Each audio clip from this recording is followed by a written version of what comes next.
You are listening or watching Fourth and Forever, where we take a deep dive into the world of high school athletics by interviewing current and former athletic directors and head coaches.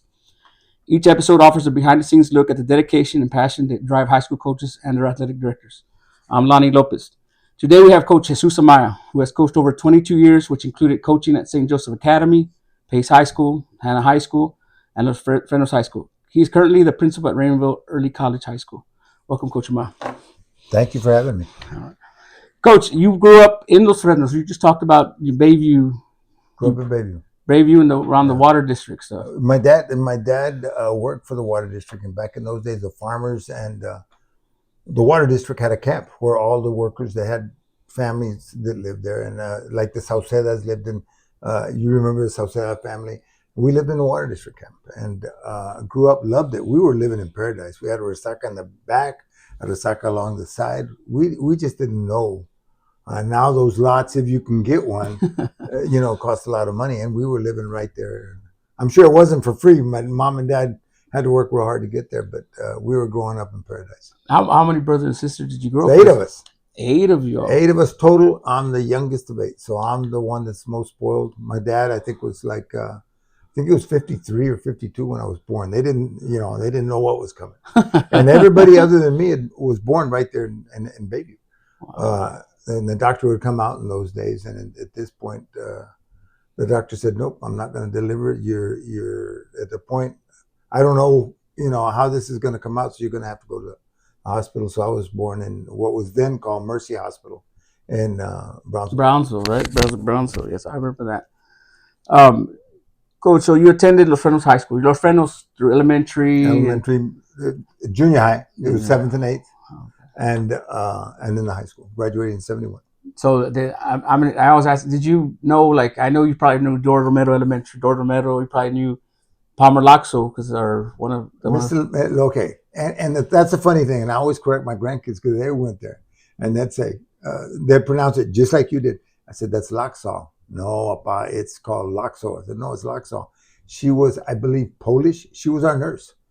And she was Nurse Laxall was for the whole school district, right? And when you got sick in those days, there's no cell phones, and some people had phones. And she'd drive you home. She knew where everybody, so she'd drive you all the way out to. If you were really sick, they'd drive you all the way out to Bayview. If it was just something like it is now, they'd send you back to the classroom. And Miss Palmer was my 4th grade teacher. Really? Yeah, Joy Beth Palmer, I think. She was the 4th grade teacher there at Los Frenos Elementary. And was it Los Frenos Elementary where it's at right now? Right. That area? That's the same one. I got you. I remember being there as well. So you attended the junior high. You went on to the high school. You graduated in 1971. You were coached by, is it Jerry Thompson? Jerry Thompson was the head coach. Gordon Forster was his varsity assistant. And then, and Emencio Garza, Speedy Garza, was back then it was called the B team. And there was just the varsity and the B team. And I don't even think they called it the varsity. It was the A team and the B team. Gotcha. So then you went through there, and then you graduated high school, and you tell yourself, "What am I going to do?" Where'd you go? I know you went to. I went to Kingsville for 1 year. Wasn't first time away from home, so maybe I wasn't as focused as probably I should have been. Like happens with sometimes the first time you're away from home. My dad had just passed away in that summer. He was. Not unexpected because he hadn't been feeling well, but it was certainly something that probably now could have been handled. And your dad would remember this, but Leo Elad had passed away. We lost him in the fall of that year. So I lost my best friend and my dad within 8-9 months apart in the middle of the Vietnam War. And back then, on your 18th birthday, you had to go register with the draft board. You'd go and they'd give you the whole day from school. It was an excused absence and you had to go through a physical, not much of one, but then they'd classify you as either 1A, which meant ready to go, all the way down to 4F.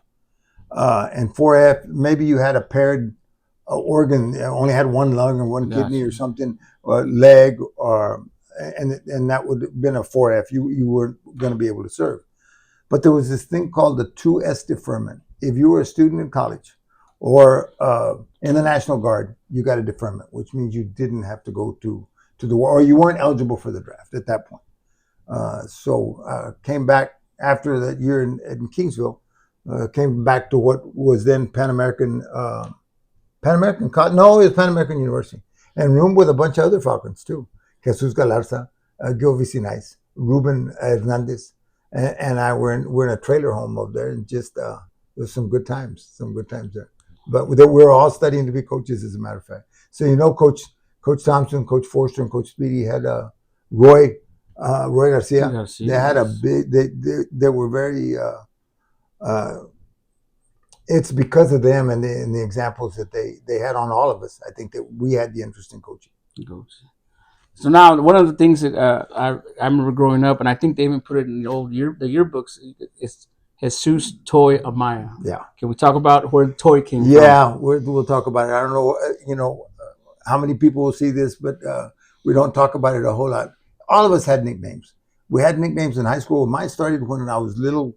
I had nephews. I have like 5 or 6 nephews and nieces that are older than me because my sisters were having children at the same time my mom did. I came along real late. And they used to call me, for Jesus, the nickname is Chuy or Chuyito. They used to call me Chuyito. Well, I have a nephew that couldn't say Chuyito, and he used to call me Toyito. And then when he was mad at me, he'd call me Toyo. And then he even got, shortened a little bit to Toy. So all the way through school, I never used Jesus until I got to Kingsville College. So that's how that got started. So it was always toy. It was always Toy. I think that somebody, if you ask right now, hey, do you know Jesus Amaya? They go, no, I know Toy Amaya if they're from here. I got friends. I know Coach Roy Garcia grew up right Right down here, the road, right yeah. here down the road playing baseball. Now, there's a book Yeah. about them as well. I think this whole area is, just full of Falcon tradition, and then a lot of the people that grew up here, like your family, the Garcias. I mean, that they played a big part in what the pride that we feel in Los Fresnos. Los Fresnos. So you graduated with a bachelor's in science. Is that what you wanted right off the bat? Like you went to college and said, "That's what I'm going to get." Well, I don't know. I think that where my love was we're all growing up looking. Look, it's just human nature to look for status and respect. And I think that we got, at least for me, we got status and respect from being on the varsity football team. Uh, Whether that respect was just with your classmates or maybe sometimes in the community, I don't know. But that's what made me feel good when I was out there participating. You're somebody. You grew up in Bayview, you grew up in Barranca Alta, wherever you grew up. Remember back then, all the kids from the river, San Pedro, Villanueva, El Ranchito would come over here. There were zones. Yeah, they were all. So it was just a bunch of different little communities together, and something had to give you status and respect. It might have been grades. That wasn't the case for me. So it was football that gave us that, and you want to continue to have that respect in life. I think so. You continue seeking it. I did, at least for me. And the coaches inspired me. I mean, you never hear stuff like that at home. It was had a great family, but that was about work. Didn't understand why we wanted to play football or every year. And I tell these stories. We had to get back then, may still be the same. You had to get parent permission. He came. He grew up in Mexico. He came over here. I don't know in 1913 or 14 when he was real young because he was born in 1901. And all they did was what? They worked. That's all they knew.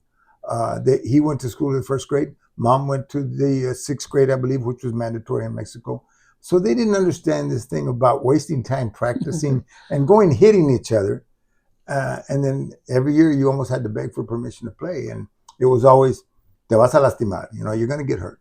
And if you get hurt, don't come here the next day that you can't do this or can't do that because of this, because you're going to have to take care of that. And it was always, yes, sir. She said, no, you're going to do it.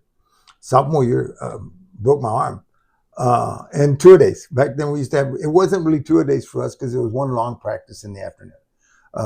Most of us were out working in the field, so we started practice at 7, got through it at 10:30. A lot of us went to the Cotton Gin down and worked at the Cotton Gin, and there in Los Fresnos, the twin Cotton Gin is not even there any longer. So I broke my arm, and Coach Dunn said, tell your parents to take you to the hospital, which was in San Benito, Dolly Vincent. I wasn't going to come home and tell my dad that the coach told me for them to take. So he told me to mow. We were getting ready to go, so make sure you mow the lawn. It was like here a lot. You had those little 20-inch lawnmowers, and I was pushing it the best I can. I didn't finish. Went back to practice, and a coach said, "Well, the doctor says." I didn't go. So he called my brother, who was 5 years older. I don't know how he got a hold of him. Told my brother to take me. Yeah, it was broken. So I came home with a. It wasn't a cast. It was something else because they hadn't cast it yet. And he just looked at me. He was a man of few words, but it was like, "I told you so." So he asked me, "So that happened tonight?" I said, "No, sir, it happened. All of this is in Spanish. It happened last night." "So you were out there mowing with a broken arm?" "Yes, sir." Then I got in trouble for not telling him that it was broken. So you couldn't win. You lived the same life. Yeah. You couldn't win. True. So there was just so much that happened to me in football, and the coaches, man, you still remember their words. Never been exposed to things like that. Emily Rice, our English 4 teacher, just I know I'm getting off topic here, No, but you're good. this You're is good. this is what kind of drove us all back then. I think we remember the teachers, and because they were exposing us things that we hadn't seen before, and we realized there was more out there. And I think that's why I wanted to go to college. Didn't do well the first year, but then we kind of got focused between Gil Vicinais and Jesus Galarza and myself there. Kind of taking a lot of classes the same, and so it was a lot easier with friends over there. I was with family, and although they were probably more focused than me, it was easier for me to get lost a little bit. So graduate Bachelor of Science, that's what it was. If you look at the transcript, I'm a major in physical education, and with a minor in health for a short time. It was HPE, health and PE, so you could teach both. But then they changed it about that time, and you had to have a major or a minor in health to teach health. So that's all I was certified is physical education and health when I was at St. Joe. And even at St. Joe, I started without the full degree. So that's when it comes to that. Before we get into like what the stops you made at your family, talk about your family. Right now, you're married. How long have you been married? 48 years. 48 years, and how many kids do you have? Four. And 8 grandkids, and our oldest granddaughter is going to graduate. I guess it's next Thursday, the 22nd. Yeah. She's going to graduate. Leo, Jesus Leonardo, Yes. named after Leo Hilar, Oh. who was my best friend in high school, and you know the story on that. And the stadium's named after him. It was something I think that changed all of our lives. And I wrote a letter to the brothers not long ago because that family's been real good to me. But Leo was the leader of that team. There was only four seniors on the team. The next year is when they were ranked 9th in the state. I don't know if they finally just got rid of the riffraff and the good guys came in. I'm not sure, but I hope that our leadership had something to do it. But Leo was a leader. He was a charismatic leader. He was, and you wanted to be like Leo. He was just that type of person. Maybe not the best athlete, but certainly a better athlete than the rest of us. And when Leo passed away, the coach came up to us and said, "It's up to y'all. If y'all want to cancel the season, I understand that." I mean, Leo got hurt right before the Rio Hondo game, which was our first district game. Our rival back then in district was not so much Port Isabel, it was Lyford. And our arch rival was Rio Hondo. Things have changed a lot, but usually the winner between Lyford and Los Fernos was going to win district. And we lost to Lyford our senior year on a Friday night. I didn't miss a day at the hospital with him, either before school or after school, and everybody was asking me, "Hey, what's the situation?" Because they couldn't have all those people there at the hospital back then. He had a broken neck, was immediately quadriplegic on the field. He could talk, he couldn't breathe because nothing was functioning, and it seemed like hours before the ambulance got there. There was no ambulance in Los Fernos, had to come from Brownsville, and he was on the field calling us to sit him up because he couldn't breathe. And you remember it. I'm sure all the guys who were on the team and on the practice, who was a scrimmage against the B team, remember that.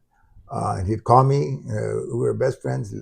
Pick me up. But obviously we couldn't pick him up. We lost to Lyford that night. I didn't want to be the guy that tell him because he would always ask when he could.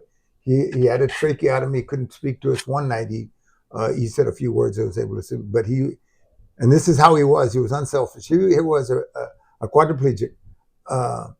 Didn't know how close to death he really was.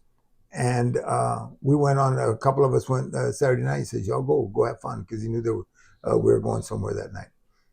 So we lost a life.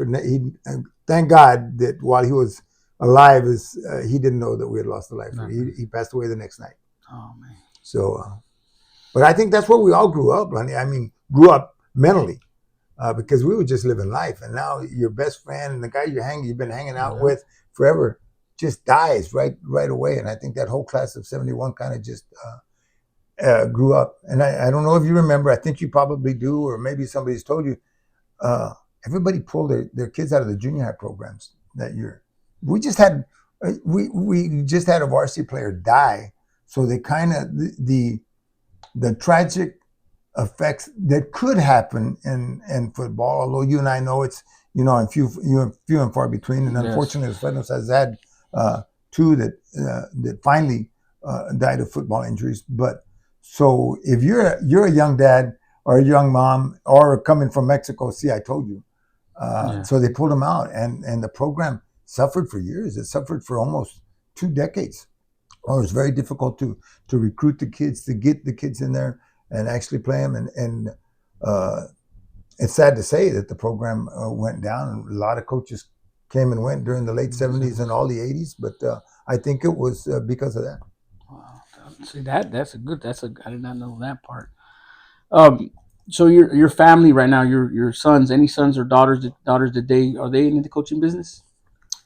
Well, one's a coach, but he's a PGA. He's a PGA professional. The youngest one, Miguel, not a touring professional, but a teaching pro, and he's the head pro at the quarry. Leo went to the Army for a stint, got married, finished his schooling at San Marcos. He teaches dual enrollment classes in pre-architecture at South Texas College in McAllen. He teaches in McAllen, I think, and a little bit in Weslaco. Marco is a safety manager in Las Vegas, the middle one. Yeah, and Marisa works for a nonprofit out of Brownsville. She's got 2 kids, and she lives right close to us. They lived with us for quite some time. So they're not coaching. Their kids are in athletics. I am not much of an athlete. I think the kids probably are a little bit better athletes than I was. And we've got some kids that are some grandkids that are interested. But I just hope that they get the lessons learned nowadays in athletics. I struggle that all we ask them to do to participate, and everybody gets a trophy and things like that, or a medal. And but that's me. Maybe it's a little old-fashioned. You're not the only one that struggles with that. When you were in college, did you end up getting did you have a part-time job? Did you work along the way? I think we all did. We had to. The things of grants, I did get a grant. I got 2 small scholarships here in Los Frenos at graduation. Really, it started the the Leo Aguilar Foundation. It wasn't available then, and what started that was a lot of people gave donations to the Aguilars. They were a well-known family, very respected family. They had a little, I think it was called the Falcon's Nest, right there across from what is now is Cuates, right there on the corner. So they were a very respected and well-known family here in Los Frenos, and they picked up donations. And once the funeral were with all the arrangements and the expenses of the funeral were taken, he still had $200 left, and he told his sons, "What I do with this?" Well, the sons of the family took it to the school, and they created a scholarship.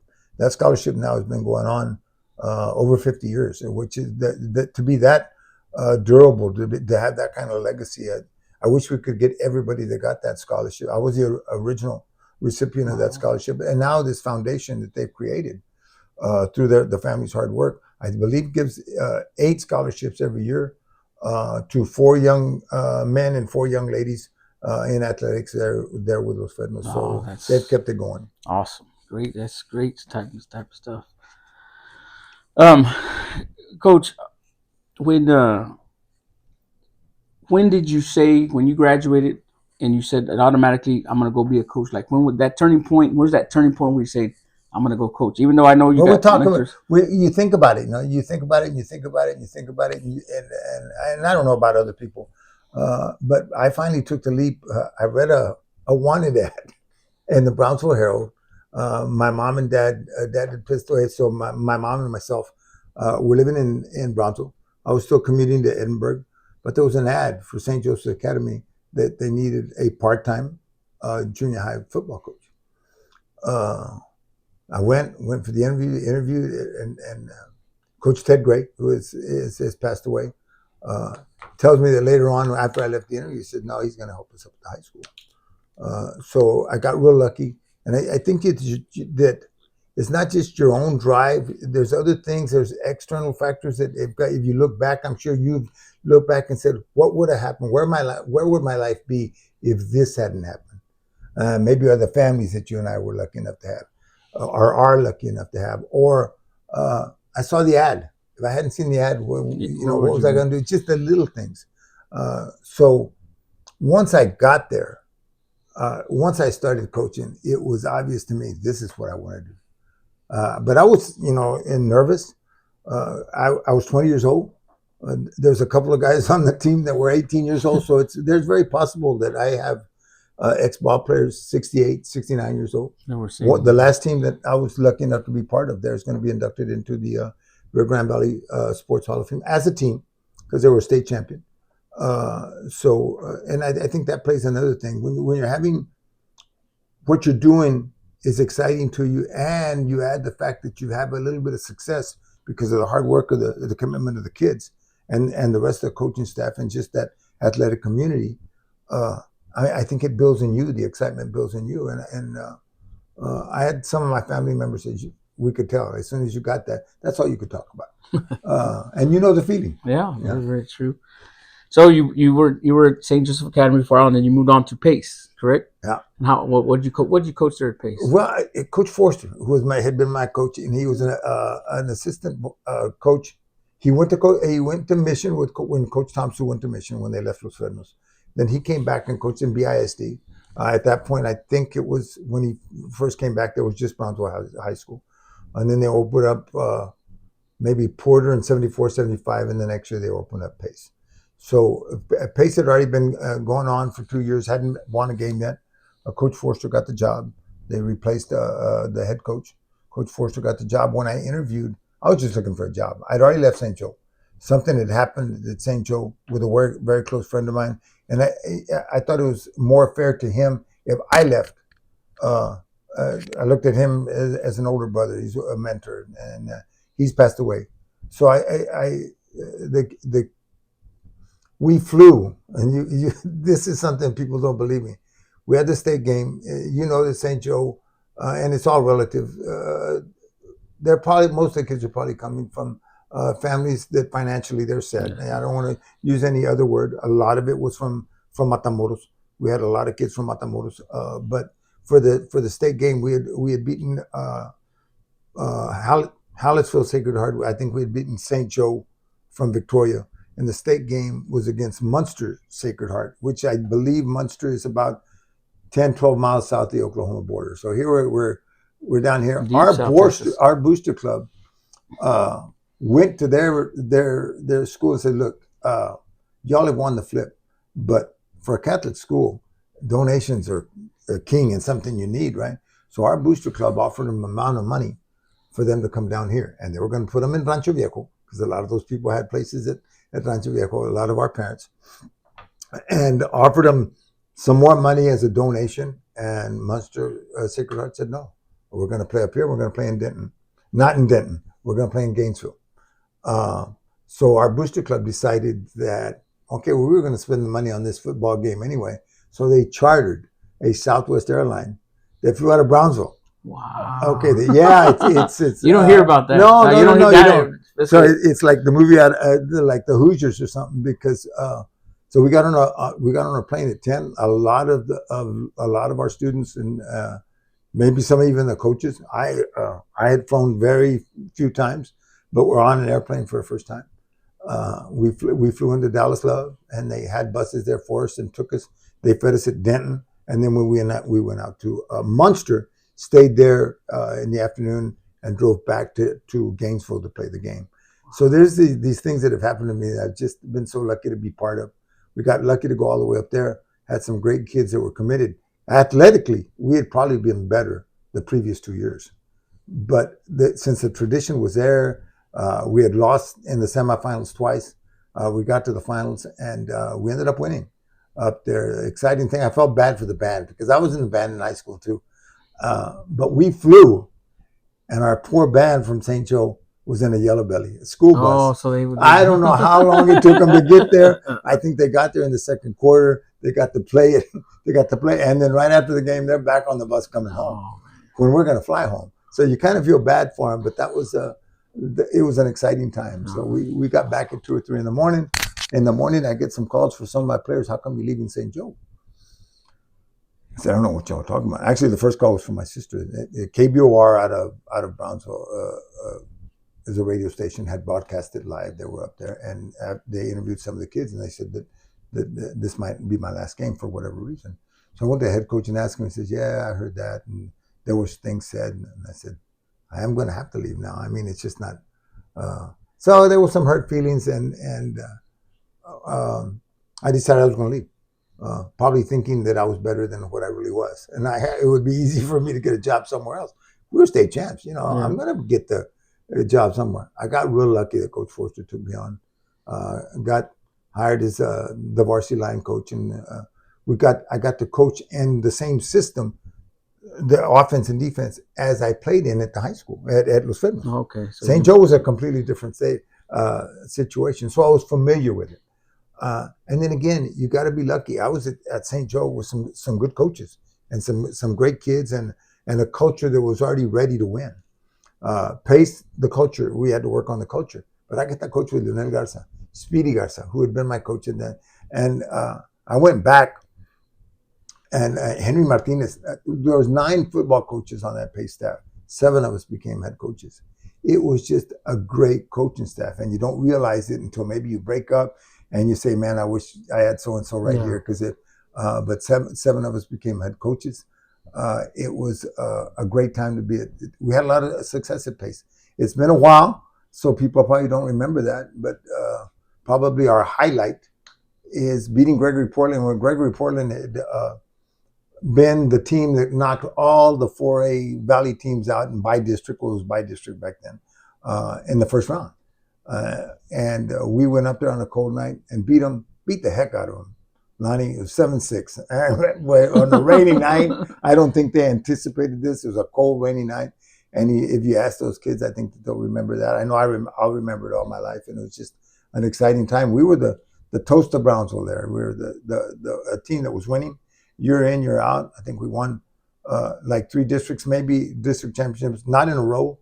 That was back in the, well, I take that back. That was back in the days when only the district champ went to the playoffs. Yeah, it wasn't the first and second or first and fourth, whatever it is right now. So it was a good time for us. Again, lucky that I was around coaches that I could learn from, and that we were able at Pace to build a culture where once you have the student leaders, I think you can almost just sit back and coach and do things, because the students, the leaders, will take care of everything else. Once the culture is there, I think that they take over. That was what year when those games at Pace? Yes, or Pace. I think I got there in the fall of '78. And I was there. Then I became the head coach at Hannah in '86, I think, about that time. I think that was my first season at Hannah. It's been so long ago, I may have my years off a little bit. So you go to Pace and you do there, and then you said, along the way, did you know, even when you were in St. Joe or you were at Pace, that you were going to be a head coach? I wanted to be. I wanted to be. I did, after a few years, set a goal that I wanted to be a head coach by the time I was 30. And that didn't happen.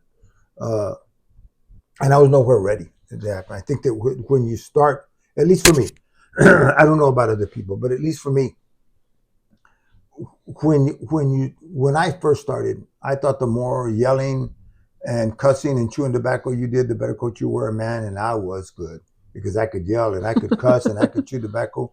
But once you start learning the game, you realize, hey, I can become a teacher and just teach what I need to do instead of screaming at them. And when they make a mistake, just scream a little bit louder. So as I was lucky to be around people that I could learn from, not just at St. Joe, but at Pace, learning defense from Speedy, from Coach Garza, And Lionel Garza, learn offense. Lionel Garza and I, the first couple of years, we went head to head because we were. I was the offensive line coach. Um, he was the offensive coordinator and coached the backfield and the quarterbacks and Coach Garza. I mean, he's from here, uh, and I mean he's a legend here. Both as a player, All American, and in a college national champion, and you get to learn so much. And it took us a while maybe to gel, even though we were winning, but to really get that symmetry that all of us were doing the same thing. It might have taken us a couple of years because I think our second year there we were 9-1 and lost to Falfurrias up in Falfurrias. But again, the chemistry was there, and now the culture had been built. So the next few years after that, we were very, very successful. But I was around people that I could learn from, and didn't mind. As a coach, that sometimes you might disagree. We might cuss and discuss for half an hour how we're going to block a particular play. But the successful staffs, they do that. They fight all the time, and then and they'll take the input. But when you walk through the door, it's not the offensive line's idea. It's not the head coach's idea. It's our idea, and we sell it that way. And I think that's one of the biggest things you have to look at is loyalty to the process. Cuss and discuss, fight all you want to, but when you walk out that door, you're all you've all got to be on the same page, and you got to sell it that way. Go in the same direction. Right. So you went and interviewed for Hannah High School, and you became the head coach there. Yeah. I didn't want to be the head coach at Hannah, and I love my guys at Hannah. I mean, those guys are so loyal. If they hear it, they can say, "Oh, so you didn't want to be the head coach." Those two openings, they were going to open a new high school, Simon de Vera High School, and the project, the way it had been set up, is that the head coach that they were about to hire was going to become the head junior high coach at Perkins Middle School. As they finished Rivera, then you were going to come over with that group of 8th graders and some others from the zone and coach the freshman team, and then move up to the JV team. So it was a long process. Hannah, their legendary coach, Modesto Garcia, had just retired. It's hard to replace a legend, man, or try to come in his footsteps. But because I thought it was going to be a little bit more challenging right at the beginning as a new head coach at Hannah. But that night that it was announced, they were interviewing for both, and the decisions were made. And Tom Chavez got the Rivera job, and then Mr. Bostero Jr. called me and said he's been selected for the Hannah job. So let's go. And I tell you, those kids from Hannah just bought in. The coaches, again, being lucky. That was my first job, learning how to be a leader. The students had to put up with a young leader that was still full of himself a little bit, or a lot. And I thought I knew more than what I really did, and especially on the leadership side. But they tolerated me and made me a better coach, and we had some success there. Not the success that we had at St. I've been part of at St. Joe or at Pace, but we had some success. Coach Garcia and his coaches had left a good foundation, so it wasn't difficult. But we weren't becoming the district champs. We were city champs every year they were there. But when you've been really lucky to be successful, I felt that I had taken them as far as I could. That they needed a new face. I stepped down. The only regret I had is that they were underdogs that last night against their rivals, Pace. Coach got so was at Pace the last year. He was the head coach at that time. I was the head coach at Hannah, and he was the head coach over there. And they beat Pace. We weren't supposed to beat Pace. And after the game, I told them that would be my last game. And I regret that to this day. That was their night. Yeah. And I ruined it. But they I don't know if they forgive me or not, but they keep in contact still, and we'll meet once a year, twice a year, get together, have dinner, and things like that. So again, that's where I learned more about being a leader.